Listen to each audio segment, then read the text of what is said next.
এই দোয়াটা পড়ার দরকার আছে না নাই? সকালবেলা যদি পড়েন 3 বার, সারাদিন তারা আপনার জন্য মাগফিরাতের দোয়া করবে। আর ওই দিন ইন্তেকাল করলে আল্লাহ তাআলা শহীদ হিসেবে আপনাকে কিয়ামতের দিন দাঁড় করাবে। আবার সন্ধ্যাবেলায় যদি পড়েন, সারা রাতের জন্য 70,000 ফেরেশতা মাগফিরাতের দোয়া করবে। ওই রাতে মারা গেলে শাহাদাতের মৃত্যু নসিব হয়ে যাবে।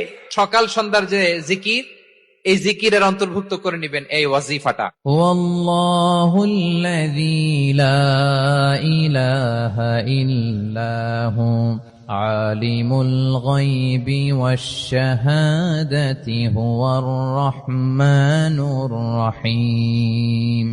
والله الذي لا إله إلا هو الملك القدوس السلام المؤمن المهيمن العزيز الجبار المتكبر سبحان الله عما يشركون هو الله الخالق البارئ المصور له الأسماء